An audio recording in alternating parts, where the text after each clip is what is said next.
y la verdad y la vida. Nadie viene al Padre sino por mí.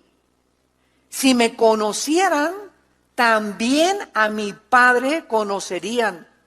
Y desde ahora le conocen y le han visto. Felipe le dijo: Señor, muéstranos al Padre y nos basta. Jesús le dijo: tanto tiempo hace que estoy con vosotros y no me has conocido, Felipe. El que me ha visto a mí, ha visto al Padre. ¡Qué tremendo! ¿Cómo pues dices tú, muéstranos al Padre? ¿No crees que yo soy en el Padre y el Padre en mí? Las palabras que yo os hablo, no las hablo por mi propia cuenta, sino el Padre que mora en mí, Él hace las obras. Hace exactamente 33 años que mi hermano Alejandro me trajo una Biblia. Yo era un ateo, militaba en el Partido Comunista, estaba apasionado con la dialéctica materialista y el marxismo, convencido de que se necesitaba una revolución social en el mundo entero, en los países del tercer mundo, para acabar con el capitalismo y la burguesía y el proletariado pudiera ocupar el lugar, y todas estas filosofías ateas comunistas. Cuando mi hermano Alejandro hace 33 años me trajo la Biblia, me la abrió precisamente en Juan capítulo 14. Y los versículos que leí hace 33 años, que entraron como una espada, como una lanza que me atravesaba lo más profundo de mi vida, fueron precisamente estas palabras de Jesús.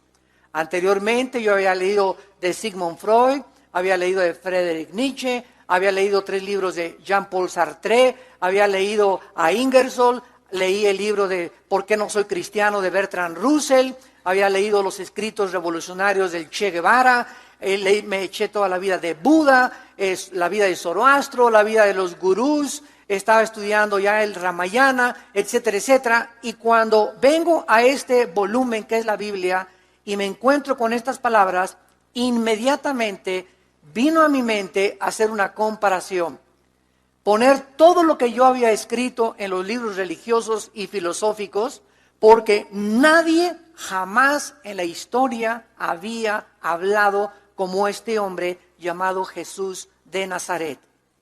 Cuando él dice que nadie va al Padre si no es a través de él, es una declaración para el mundo intolerante. ¿Cómo que, como dicen los cristianos y me han dicho en los debates, cómo dicen ustedes son intolerantes, nos tachan de esta manera, que nada más hay un solo camino? Al mundo no le gusta esto, porque es una declaración radical. Dice Jesús que no hay ningún otro camino más que Él. Y esta es la razón por la cual Él bajó a este mundo para decirnos lo siguiente: ¿saben una cosa? Ustedes los seres humanos no van a inventar la manera de llegar al cielo. Ustedes no van a establecer los términos porque ustedes no son dioses. Es mi Padre el que ha determinado la manera como nosotros debemos entrar arriba al cielo. Así que yo vengo a decirles a ustedes que mi Padre en su soberanía y en su sabiduría ha determinado que yo baje en forma humana y les diga que nadie va a poder entrar al cielo si antes no viene a mí. Así que si tú quieres conocer a Dios, no lo vas a conocer en un viaje de peyote, ni de hongos alucinantes, ni en un viaje de LSD, ni a través de la meditación del budismo zen, ni a través de yéndote al Himalaya, ni buscando como Buda, vendiendo todo y buscando la razón del sufrimiento en el mundo. La razón por la cual tú vas a encontrar a Dios es porque primero tienes que encontrar a Jesucristo. Porque para poder conectarnos con Dios y conocer al Padre arriba de Jesús, antes tenemos que estar en Cristo. Porque esta es la forma como Dios lo diseñó. Por eso Él es el que muere en la cruz, y al entrar Él a nuestra vida en la forma espiritual, Él comienza a abrirnos el entendimiento para hacernos comprender la Biblia y entrar a una relación personal con Él, porque el cristianismo no es una religión, no es un organismo. El cristianismo no son preceptos, no son conceptos filosóficos, religiosos, no son dogmas. El cristianismo es una relación personal, viva, dinámica con el Hijo de Dios. Tú puedes ser católico, protestante, testigo de Jehová, mormón, etcétera, etcétera, la religión que tú me quieras mencionar. Todas las religiones las inventamos nosotros los hombres, porque traemos la imagen y semejanza de Dios y tenemos de alguna forma que tratar de comunicarnos con el Creador. Él baja, Dios, al mundo y nos muestra a través de su Hijo cuál es el camino y cómo podemos conocerlo. Si Dios no hubiera bajado al mundo, el hombre nunca hubiera alcanzado a Dios, porque sus pensamientos no son nuestros pensamientos, sus caminos no son nuestros caminos. La historia está llena de hombres que han clamado decir que eran dioses, que venían de Dios o que traían un mensaje de Dios. Entre estos se encuentran los césares romanos, que ordenaron que les adoraran como dioses. Mahoma, Sócrates, Confucio, el Dalai Lama, que le dijo al Papa Juan Pablo II en los 90 que él era Dios. Sai Baba, Lao Tse, etcétera, etcétera. Por el otro lado, muchos filósofos, principalmente los del siglo XX, como Bertrand Russell, Friedrich Nietzsche, Jean-Paul Sartre, Carlos Sagan, Richard Dawkins, Christopher Hitchens, Sam Harris, afirman simplemente que la vida no tiene ningún propósito, más que alguno que tú puedas encontrar dentro de ti mismo. Sin embargo, en toda la historia humana, vemos que solamente un hombre hace 2000 años ha probado. No solamente Jesús dijo que el que lo veía a él era el Padre, no solamente dijo que él era el camino, la verdad y la vida, sino que Jesucristo demostró que él era realmente el Hijo de Dios, como cuando su Padre lo levantó entre los muertos. Cuando Dios levanta a su Hijo de la tumba y lo saca de la tumba, nos está diciendo, con esta evidencia de que Él vuelve a vivir, les demuestro que Él realmente es la vida, Él es la resurrección, Él es el pan que descendió del cielo, Él es la luz, Él es la verdad, Él es el camino a mí. Si Cristo se hubiera quedado en la tumba, hubiera sido como todo el montón de los iluminados, como San Fra de Perrier, como Moisés, como Mahoma, como Abraham, todos murieron, pero la tumba de Cristo está vacía. Cualquier persona que considere a Cristo un simple revolucionario, como yo lo consideraba antes que fuera cristiano, para mí el Che Guevara y Cristo eran iguales antes, o como uno de los tantos maestros de moral que han existido como Confucio y como Mahoma y como otras personas que nos han dado lecciones morales, o como otro más de los iluminados, es porque desconoce las evidencias históricas, proféticas y bíblicas acerca de la persona del Hijo de Dios. Nunca jamás se ha escrito en la historia de ningún hombre, de ningún líder religioso con cientos de años de anticipación dónde iban a ser. ¿Quién sería su madre? Una virgen. ¿Dónde crecería? Su ministerio, su forma de morir. ¿Quiénes le iban a crucificar? Su resurrección y su ascensión y su segunda venida a este mundo a reinar eternamente con nosotros. El libro donde se escribió todo esto se llama la Biblia. Es el libro que tengo en mis manos y que Dios quiera que hayas traído tú esta mañana a esta conferencia. Aquí en este libro, escrito en más de 1500 años por más de 40 autores diferentes, vemos la consistencia desde el Génesis hasta el Apocalipsis, que por los 66 libros corre como un hilo de sangre todo lo que es la vida del Hijo de Dios.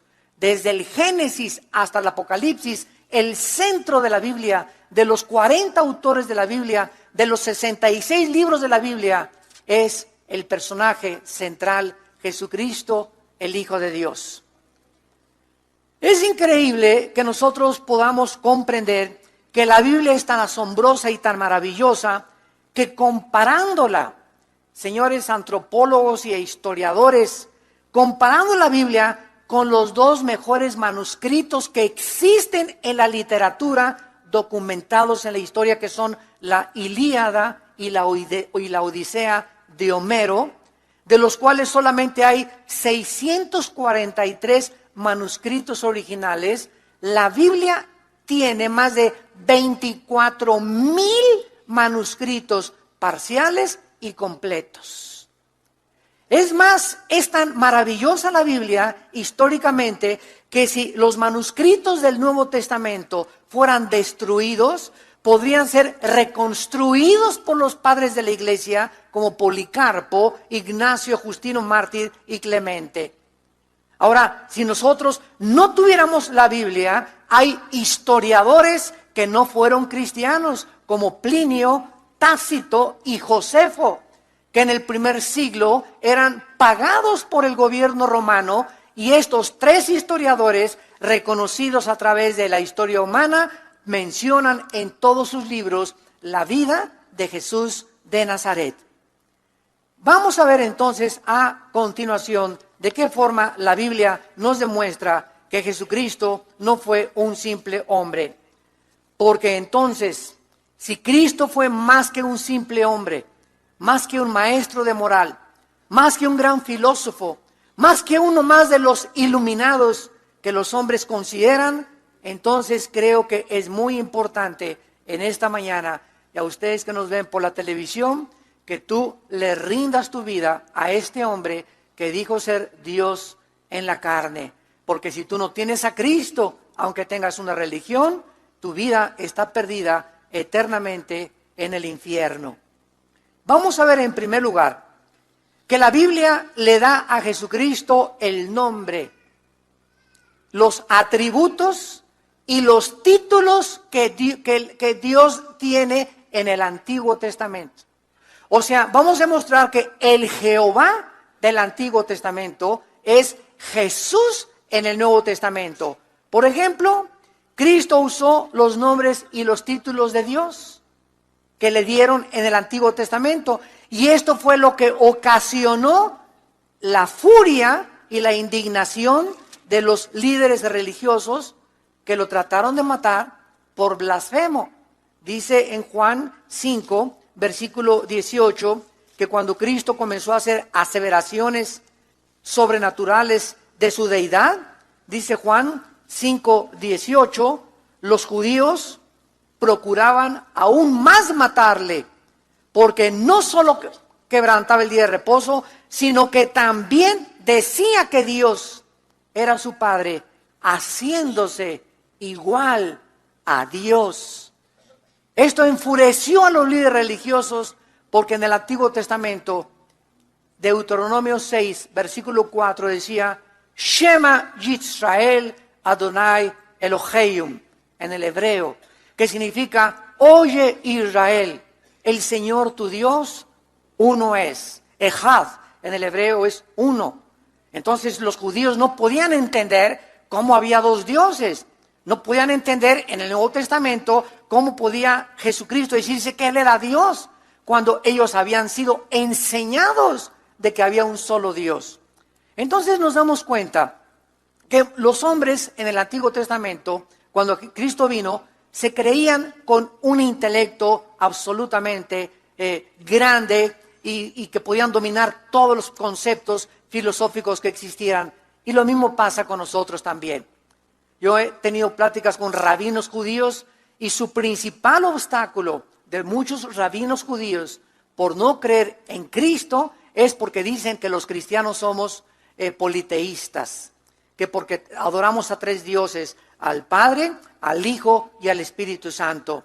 Sin embargo, es muy importante que ellos hablen de esta manera sin criticarlos por ignorancia, porque los pensamientos de Dios trascienden nuestros pensamientos y no son tres dioses, es un solo Dios manifestado en tres personas.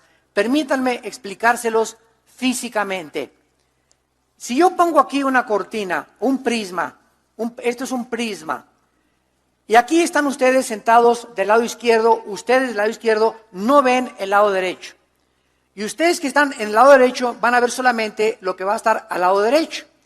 Si yo dirijo un rayo de luz blanco al prisma, los que están aquí en el lado izquierdo, ¿qué van a ver? Un rayo de luz blanca.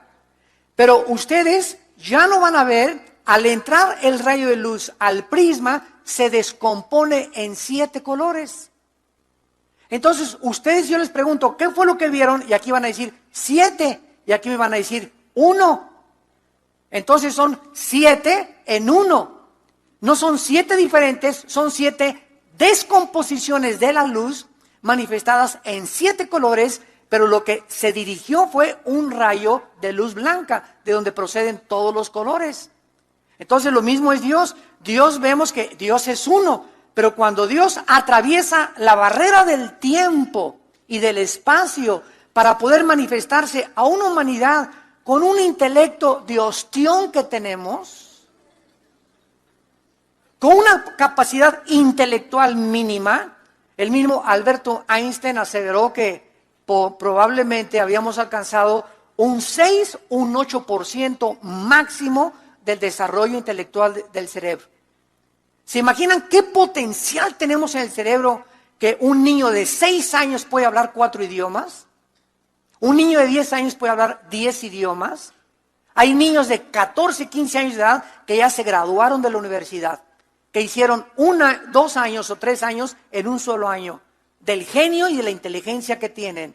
Hay personas como Stephen Hawking, el científico físico matemático de Inglaterra, que ya se está muriendo, por cierto, ¿verdad? Y que además es ateo, que tú le presentas una hoja con 25 ecuaciones.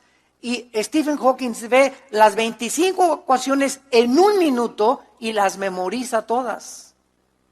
Hay otros hombres que tú lo sientas, es una persona que está ciega, que lo pasaron el otro día en la televisión, que tiene una capacidad musical la más grande de los hombres ahorita en el planeta Tierra. ¿Qué hace este hombre? Este hombre está ciego y comienza a hacer así caras, ¿verdad? Y tiene un poco de dislexia y tiene un poco de malos hábitos, y de tics, etcétera, etcétera. Pero tú lo sientas, por ejemplo, y le tocas el jarabe tapatío en el piano.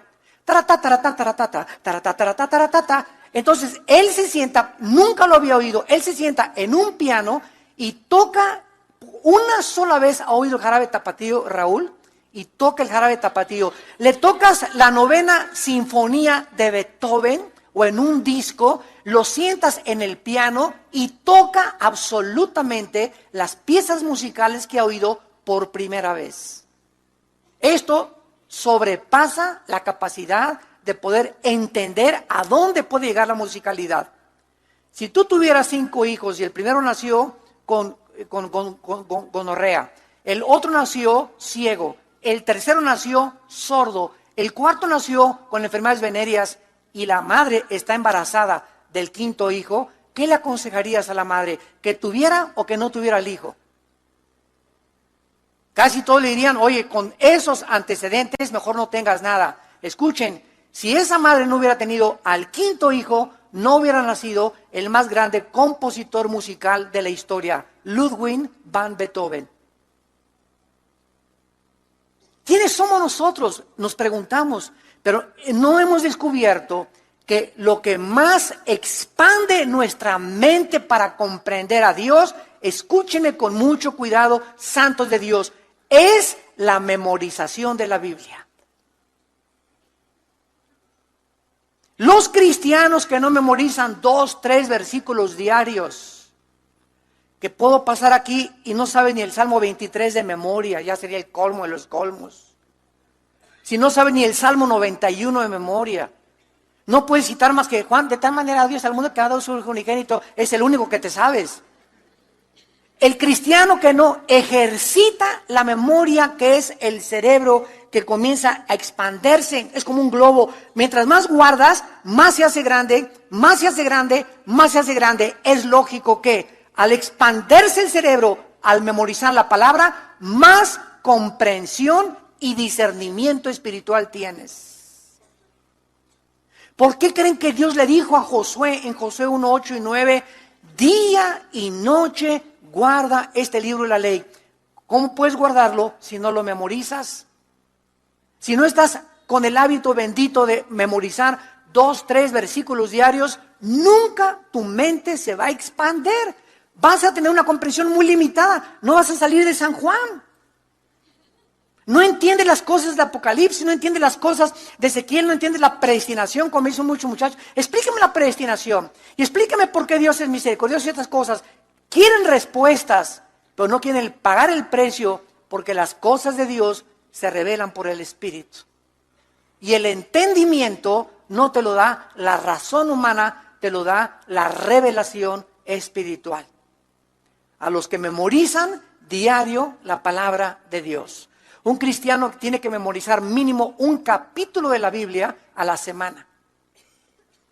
¿Cómo le puedo hacer, hermano? Estoy trabajando y estudiando. Agarras 10 versículos, los recortas y los pegas en el volante, otro en el espejo, otro en tu radio, ¿verdad? Y te levantas y te rasuras y ahí estás, ya estás memorizando, ¿verdad? Porque de tal manera amó Dios al mundo y tienes tarjetitas por todos lados, estás en el lonche, estás buscando la manera y en la noche le preguntas a tu esposa, tómame tus versículos. Y te vas a sorprender, no digas, es que tengo muy mala memoria, hermano. Tienes muy mala memoria porque ni el corrido del cabello blanco te has memorizado.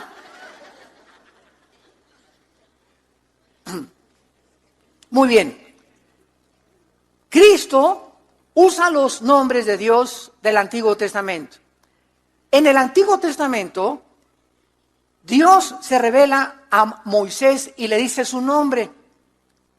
Escuchen bien, una cosa es el nombre, otra cosa es el título. Cuando alguien me dice a mí, doctor Alducin, doctor no es mi nombre, es un título. Si yo le digo a una persona, señor González, señor, ¿verdad? Es un título que lo clasifica en su género masculino. Señor, no le digo señora, señor, pero su nombre es Mauricio González, por ejemplo.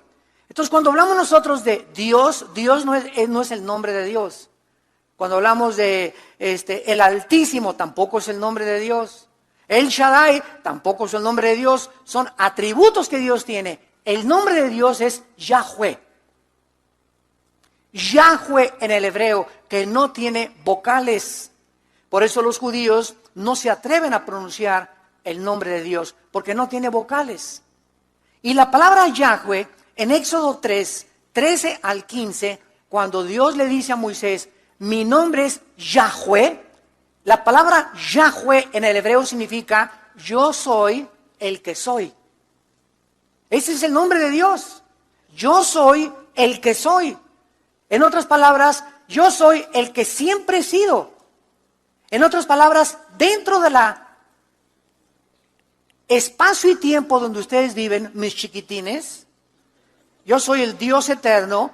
Bajo al espacio y al tiempo donde se encuentran ustedes, y quiero decirles que para mí no existe el espacio ni el tiempo. Yo habito la eternidad y puedo entrar a la dimensión de ustedes de 4 dimensiones. Nosotros habitamos 4 dimensiones. Dios es multidimensional. Dios no tiene dimensiones, ¿verdad? Él ha habitado siempre la eternidad. Cuando la Biblia dice en el principio, Dios creó el cielo y la tierra, no solamente en el principio existió el universo, sino que fue el principio, escúchame, fue el principio del espacio y del tiempo también. Antes no había espacio ni tiempo. Cuando dice en el principio, ahí comenzó el tiempo, ahí comenzó el espacio. Entonces lo que trasciende el espacio y el tiempo es la eternidad, que muy difícil lo podemos comprender. Entonces Dios dice, yo soy el que soy, siempre he existido, no cambio, no puedo tener ninguna sombra ni variación alguna, mi carácter es permanente, mi sabiduría es constante, mi santidad no se puede mezclar con la justicia tiene que cumplirse para que mi santidad pueda prevalecer, etcétera, etcétera. Y Dios nos revela en la Biblia su carácter. Y este carácter de Dios es el que tenemos nosotros que conocer. Esta es la vida eterna, que te conozcan a ti, al único Dios vivo y verdadero. Juan 17:4. La vida eterna es conocer a Dios, el carácter de Dios. ¿Por qué hace lo que hace? ¿Por qué permite lo que permite? ¿Cuáles son sus razones sabias escondidas detrás de no cometerás adulterio, no cometerás inmoralidad? Jóvenes, no se dejen manosear por sus novios, no vivan en amaciato con su pareja. ¿Cuál es la sabiduría detrás de estos mandamientos tan profundos que, oye, me está negando placer Dios? No, al contrario, detrás de cada orden de Dios, detrás de cada mandamiento de Dios, se encuentra la sabiduría de Dios. Dios nos ama tanto que nos quiere cuidar, nos quiere proteger, quiere que nos vaya bien en la vida, quiere que prosperes, quiere que triunfes en tu matrimonio, que tengas sabiduría para guiar a tus hijos, para que tu negocio prospere y tú lo sigas bendiciendo con las entradas de tu negocio y sigas bendiciendo su reino. El que no escatimó a su Hijo, ¿cómo no nos dará todas las cosas si nosotros vivimos y caminamos en santidad? Pero el ser humano no entiende esto y cree que el pecado te ofrece un dulce, 2 dulces, 3 dulces. Y aquí está Dios con una bolsa llena de dulces. Si supieras que son migajas el placer que estás experimentando comparado con las abundantes riquezas y bendiciones que Dios quiere derramar sobre tu vida, sobre tu matrimonio, sobre tu familia, sobre tu trabajo, sobre tus hijos. Si tan solo supiéramos cuánto nos ama Dios. Cristo en Juan capítulo 8, el Evangelio de Juan, usa el nombre de yo soy el que soy cuando le dice a los fariseos, ustedes son de abajo, Juan 8, 23, 24, yo soy de arriba. Ustedes son de este mundo, yo no soy de este mundo. Por eso les dije que moriréis en vuestros pecados, porque si no creen que Yahweh, si no creen que en el griego se tradujo yo soy, si no creen que yo soy, aquí está Cristo adjudicándose el nombre de Jehová en el original griego, en la transliteración del hebreo al griego. Si no creen que yo soy en vuestros pecados, van a morir. Ahí mismo en el versículo 57 y 58, dice la Biblia que entonces le dijeron los judíos, ¿aún no tienes 50 años y has visto a Abraham? Jesús les dijo, de cierto os digo, antes que Abraham fuera, yo soy. O sea, Cristo aquí se adjudica que Él es eterno, que Él había existido antes de Abraham. Estamos hablando 2000 años antes de que Él había existido, Él ya existía. Jesús dice, yo siempre he existido, yo soy el eterno Dios. Versículo 59, tomaron entonces piedras para arrojárselas, pero Jesús se escondió y salió del templo y atravesando por el medio de ellos se fue. Al pronunciar estas palabras, lo quisieron matar a pedradas, porque la pena por blasfemia en Levítico 24, 16 era la pena capital. Por eso intentaron tantas veces matar a Cristo, porque se hacía igual a Dios. Cuando Marcos inicia su evangelio, en el capítulo 1, versículo 3, es increíble que él esté citando las palabras de Isaías 43. En Isaías 43 dice, voz que clama en el desierto, preparen camino a Jehová. Así dice en el Antiguo Testamento, Isaías 43, enderecen calzada en la soledad de nuestro Dios. Y cuando Marcos, el evangelista, en el capítulo 1, versículo 3, cita las palabras de Jehová, de Isaías, dice Marcos, voz del que clama en el desierto, preparen el camino del Señor, enderecen sus sendas. Marcos está diciendo, Jehová, que dijo en el Antiguo Testamento que prepararon sus sendas, es Jesús que viene precisamente como Jehová al Nuevo Testamento. En segundo lugar, no solamente Cristo adjudicó el nombre de Jehová a él, yo soy el que soy, sino que también Dios, la palabra Dios en el Antiguo Testamento es la palabra Elohim, que habla siempre de una pluralidad. Yo a muchos judíos cuando discuto con ellos les digo, en el principio Dios creó los cielos y la tierra. En el hebreo dice, Bereshit, Samayim, Elohim, Haaretz. En el principio Dios hizo, y la palabra Dios es Elohim, que es plural. Entonces los judíos dicen, bueno, realmente es una pluralidad. Ya desde el Antiguo Testamento Dios estaba hablando que estaba trabajando en el universo a través de 3 manifestaciones. El Hijo, el Espíritu Santo y el Padre. Los 3 son la misma esencia. Es exactamente como un huevo también. ¿Qué es un huevo? Cáscara, clara y yema. Si yo tengo la yema, ¿es huevo? No, es parte del huevo. ¿La clara es el huevo? No, es parte del huevo. El huevo es las 3 cosas, pero las 3 cosas son un huevo. No son 2 huevos, ¿verdad? Es uno solo. Entonces, esto es lo que tenemos que ir comenzando a entender.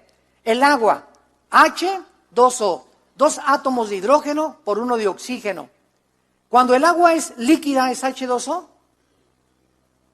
Cuando el agua es hielo, ¿es H2O? ¿Y cuando el agua es vapor?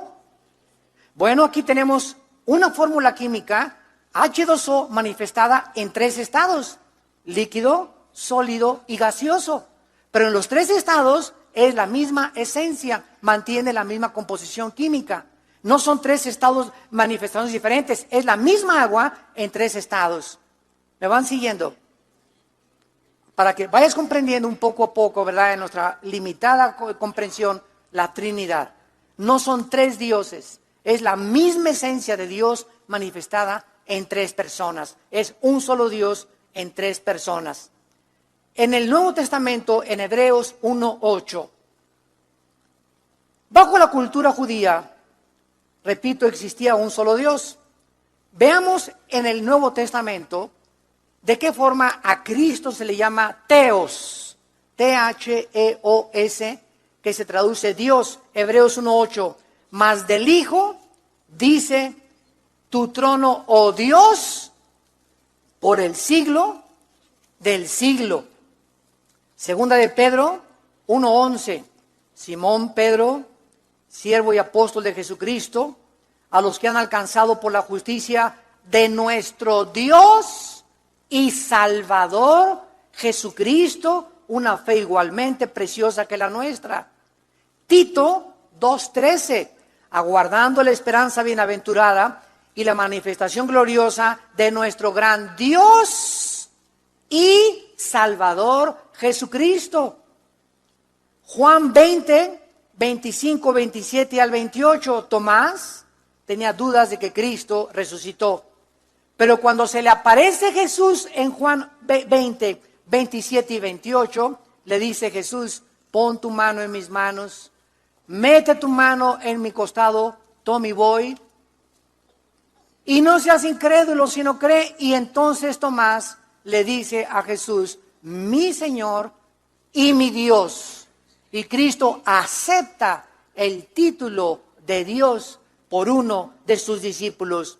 En Isaías capítulo 9, versículo 6. Something just to put on my mind. Something just to put on my mind. My mind. Yeah, yeah, yeah, yeah. Yeah. Something just to put on my mind. Anytime I see you, you are always on my mind. But no time to talk to you. I've been thinking all night, all day, just to get attention, just to drive your attention away from my mind, just to talk to you, right? You the part of my mind. You the traveling so fly. Girl, I wanna make you my number one. You're gonna be one in a million. I will spend you all my billion. Yeah, you are the one on my mind, one of a kind, one in a million. Yeah.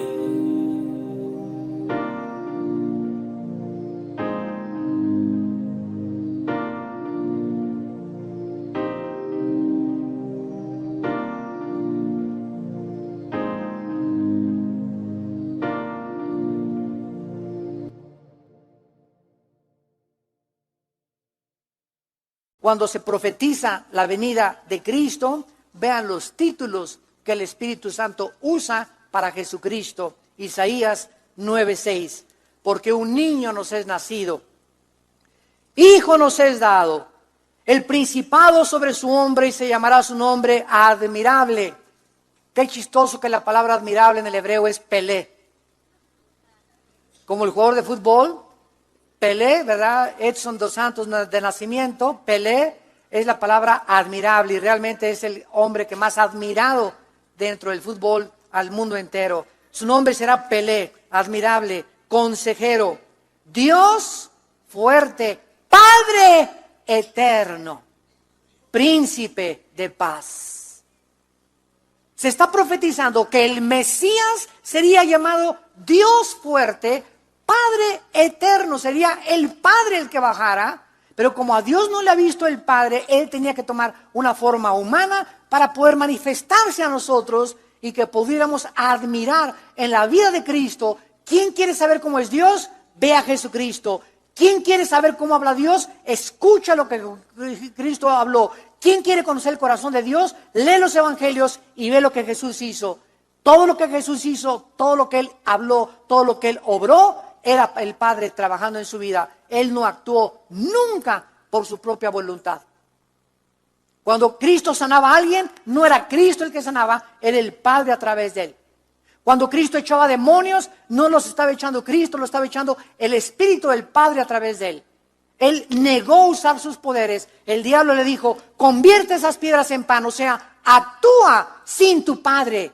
Independízate de tu Padre y come y no te mueras de hambre. Y Cristo no venía a actuar con sus poderes, renunció a sus poderes, a las prerrogativas de sus poderes, sin perder su divinidad, pero se negó a actuar independientemente del Padre. Y esto es precisamente lo que es un cristiano.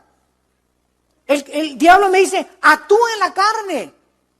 Haz esto, dale de comer a tu carne, actúa de esta manera, véngate de esta persona. Y veo la voz del Padre que me dice, mi venganza es mía, no te vengues.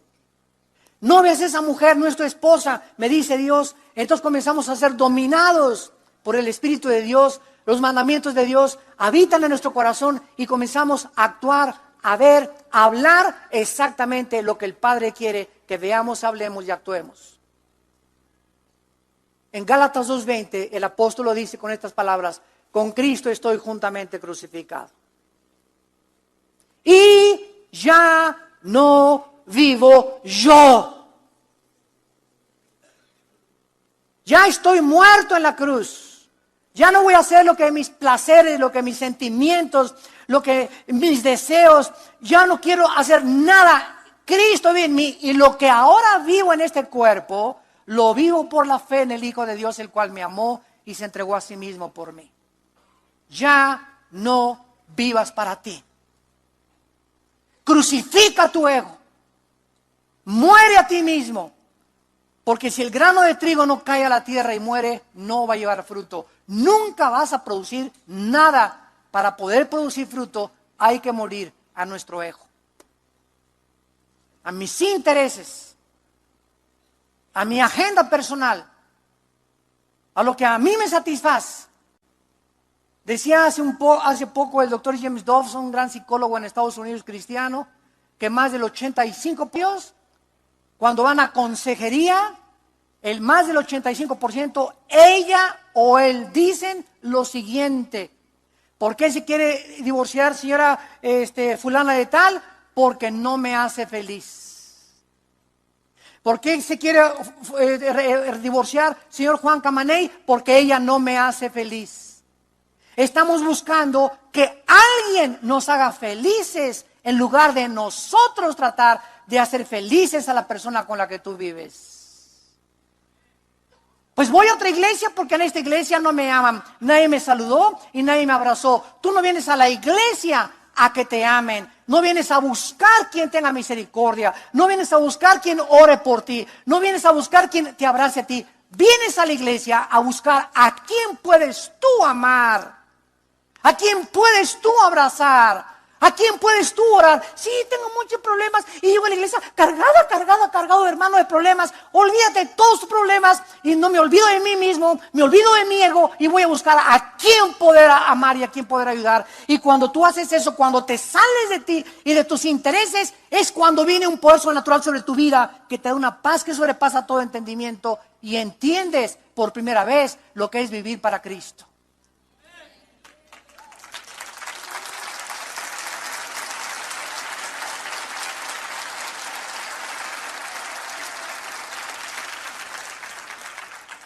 Si tan solo nos saliéramos de nosotros mismos.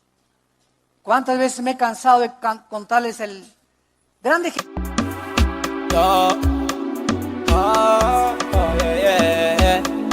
Yeah, on a slow move, just take it low. 1, 2, 3, go. Shawty wanna go down, put me on key on the slow mode. Yeah, make it slow down. Give me the vibe on the low now. I like the way you roll it. I like the way you rotate. Just call me the bartender. Give me some wine, Bacardi Rosé. I wanna pop into shy, yeah. I wanna live my life, get to shy, yeah. You're the lucky, you're the shocky. Give me the fire, give me the key.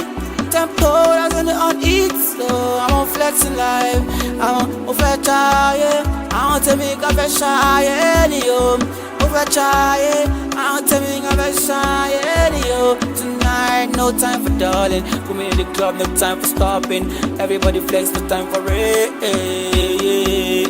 No be say we no bad, no be say we no tight. But we better than them, we are better than the baddest. See them now in the grace.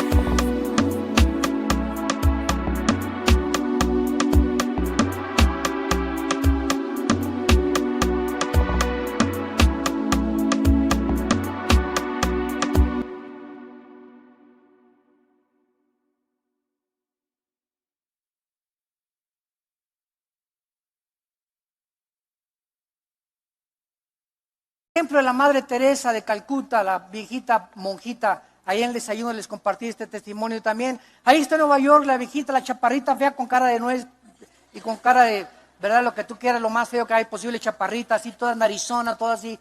Y le dicen los periodistas, oiga, señora Madre Teresa, quédese aquí en Nueva York, aquí puede tener usted un buen hospital y aire acondicionado y le podemos arreglar todo, no tiene usted por qué irse allá a la pobreza, a la insalubridad de la India, etcétera, etcétera. Aquí puede usted ser feliz.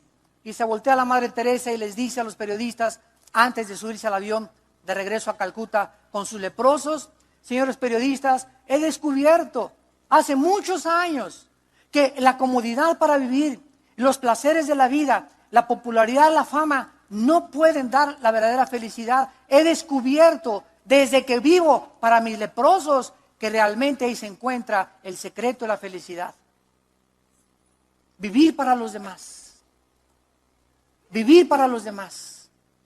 Y Jesucristo nos dejó ejemplo para que sigamos sus pisadas. Él no estimó el ser igual a Dios como cosa que aferrarse, Filipenses 2:8 en adelante, sino que se despojó de sus poderes y bajó a nacer en un pesebre, sin anestesiólogos, sin sábanas, sin alcohol, sin ninguna cosa que pudiera ayudarlo a infecciones, sin una porra, sin orquesta, sin nadie, con vacas y con becerros. El creador, el juez, el sustentador del universo, el que con su palabra dijo que sea el universo, baja a nacer en un pesebre. ¿Por qué hizo Dios eso? Para destruir nuestra sabiduría, para enloquecer el entendimiento de los entendidos. Porque Dios es un Dios humilde para decirnos, aquí se encuentra la felicidad. No es en que nazcas en buen hospital, no es en que tengas padres millonarios, no es en que hagas dinero, porque la vida del hombre no consiste en la abundancia de los bienes materiales que tiene. La felicidad se encuentra en la humildad, en estar contento con lo que tienes, en vivir para Dios y buscar a quién ayudar, por quién orar, por quién llorar, a quién abrazar. Y eso es lo que es el matrimonio. Dos seres egoístas, uno quiere que lo haga feliz, ella quiere que lo haga feliz, truenan. Comienzan las chispas, La causa de los divorcios es precisamente esto, ¿verdad? Que cada quien quiere vivir su vida. Tú no me haces esto, tú tampoco me haces esto. Están buscando lo de ellos. El matrimonio es para maduros.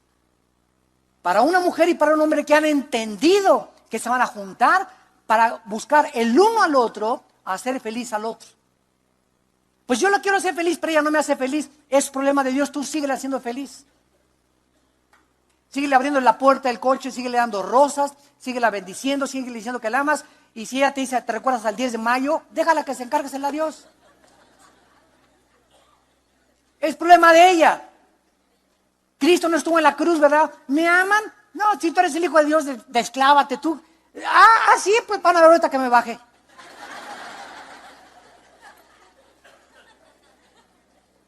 El amor es sufrido, no busca lo suyo, no guarda rencor, todo lo espera, todo lo soporta. Y si tú tuvieras mucha teología y mucho conocimiento y hablaras en lenguas y te echaras de machincuepas y gritaras y se te aparecieran y eres visionario y te dicen el apóstol y el profeta y no tienes amor, no vales un cacahuate a los ojos de Dios. Como hace algún tiempo, ustedes saben, nací en el evangelio, en la teología calvinista. Los dones no existen. Se acabaron, fueron para otra época. Y así me enseñaron. Y en el seminario, en todo lo que estuve estudiando a través de los libros y mis maestros, eran bautistas, ¿verdad? Eran totalmente extremos, anticarismáticos. En los 90 tengo una experiencia con Dios maravillosa. Me humilla Dios y me muestra que el hecho de que muchos abusaran de los dones no implicaba que habían dejado de existir.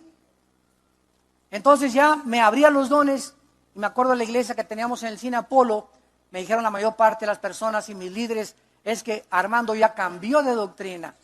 Ya yo era un apóstata, yo era un hereje, y les contesté un día, yo no he cambiado mi doctrina, aumenté mi doctrina y mi conocimiento de la palabra de Dios. Y entonces comencé a tener muchos ataques de muchos hermanos extremos que comenzaron a perseguirme, porque ya me decían que yo echaba demonios y que yo hablaba en lenguas, y por cierto nunca he hablado lenguas, creo que hay lenguas y gloria a Dios para el que hable lenguas, yo nunca he hablado en lenguas, Billy Graham nunca habló en lenguas, Luis Palau nunca hablaba en lenguas, y los más grandes hombres de Dios no hablan en lenguas, y los que hablen, pues gloria a Dios, no estamos en contra de eso, cada quien sus dones, a mí no me dio Dios ese don.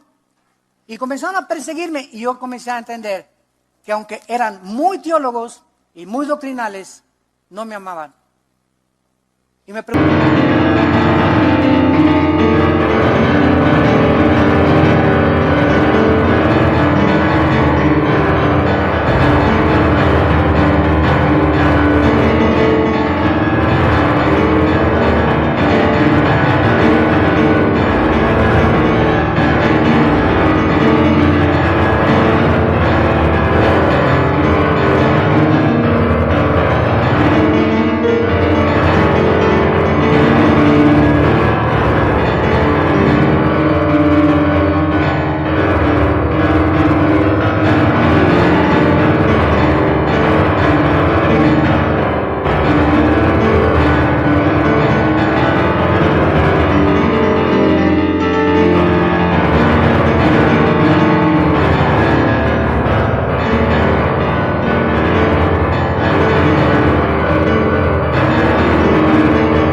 ¿por qué no me aceptan como soy?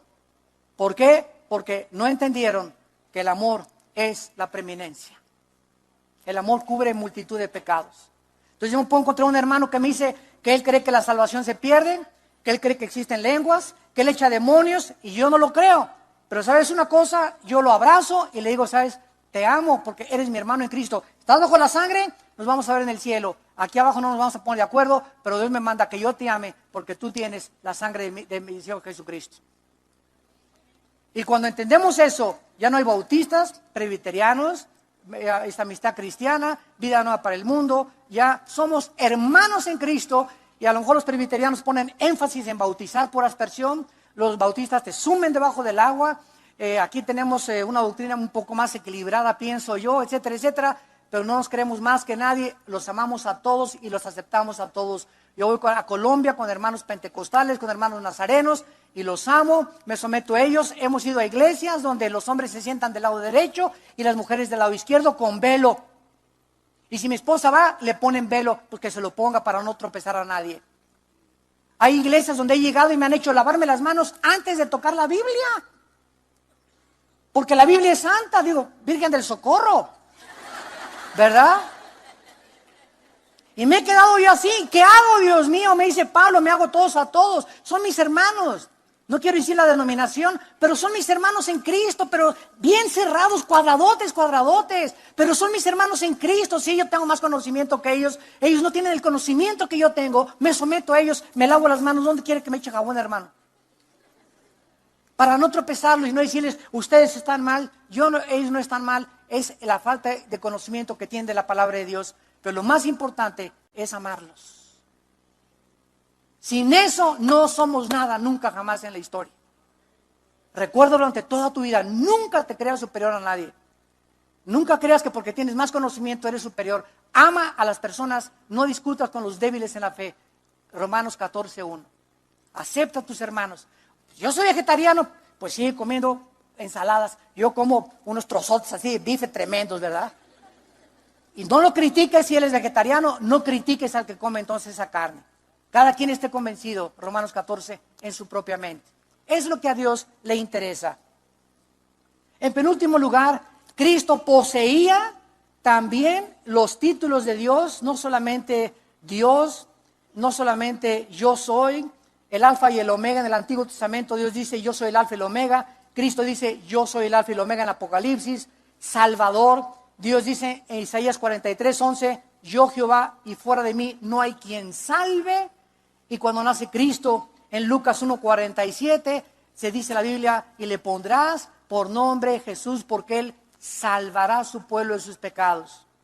La Virgen María, en Lucas 1:47, dice, me regocijo en Dios, mi Salvador. La Virgen María reconoce a Cristo como su Dios y como su Salvador. También en la cruz, Cristo murió por los pecados de María, porque María nació con pecado como todos los demás. El único que ha nacido sin pecado ha sido Jesucristo.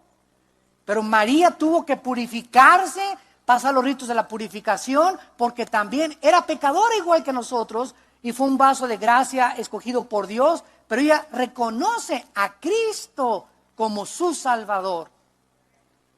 Y Cristo poseía los atributos de Dios: omnipresencia, omnisciencia, omnipotencia. Omnipresencia, Dios puede estar en todos lados. En Mateo 28:20, Cristo dice, estoy con ustedes todos los días hasta el fin del mundo. O sea, Cristo está con nosotros ahorita, ¿verdad? Y está también en la iglesia pentecostal, y está en la presbiteriana, y está en la nazarena, y están los que están ahorita en Chapultepec orando, ahí está con ellos también. ¿Cómo puede estar Cristo con tantos lugares en Italia, aquí en la Marquesa, en Estados Unidos, en Alaska?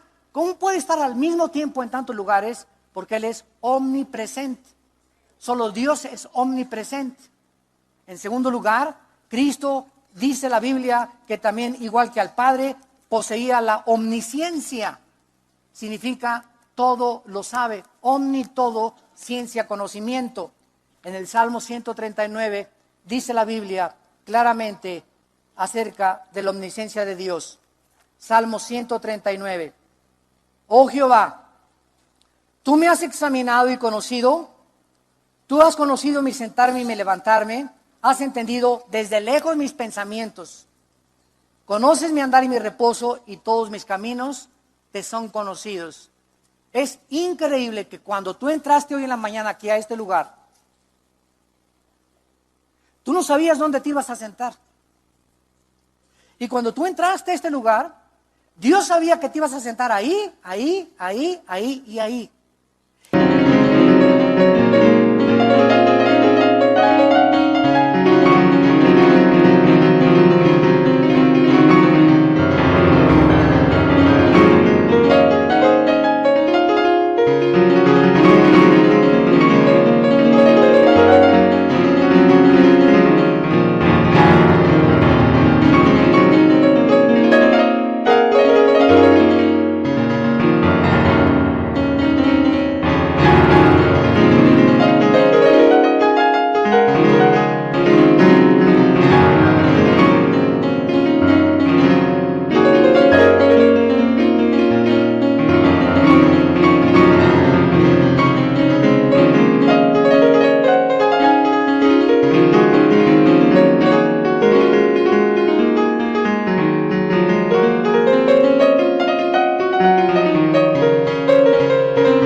Y la persona que te puso junto, la puso Dios a propósito. Cuando vas en un avión y compras un boleto, yo no sé quién me va a tocar junto a mí, pero está en el programa de Dios. Ahorita cuando termine este servicio, tú te vas a levantar y no sabes exactamente si en 5 minutos o en 6 minutos. Dios sabe en el minuto y el segundo en que te vas a levantar de tu silla, de cada uno de ustedes. Dios sabe cuántos pelos tiene ese pelón, cuántos pelos tiene aquel, cuántos tiene aquel barbón, cuántos tiene... Dios sabe cuántos pelos tenemos cada uno. De los trillones de estrellas, cada estrella tiene un nombre. Dios conoce el nombre de cada estrella. Y dice la Biblia en Colosenses 2:3, en Cristo están encerrados todos los secretos de la sabiduría y del conocimiento. Padre, te damos gracias en esta mañana por tu palabra. Gracias, Señor Jesús, porque te adoramos como Dios, porque tú eres Dios en la carne. No fuiste un simple ser humano, filósofo, maestro de moral, iluminado, sino que en ti habitaba toda la plenitud de la deidad.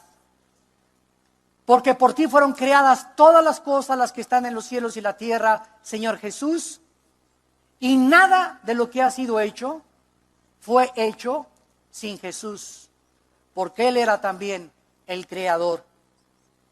En esta mañana muchos de ustedes los invito a que vengan a la cruz, que acepten a Cristo no como un gran maestro, revolucionario, iluminado, maestro de moral.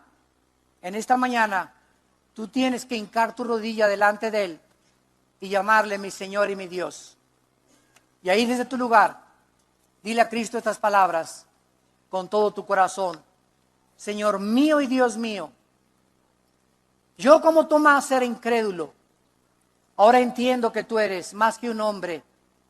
Eres Dios que nos viniste a visitar en un cuerpo humano para reflejar la imagen de tu Padre y reflejarnos el carácter y el amor que tu Padre tiene por nosotros al permitir que tú mueras en mi lugar en una cruz. Te invito a que entres a mi corazón porque te necesito como pecador y te pido que me perdones y me des el poder de vivir para ti. En el nombre de Jesús. Amén.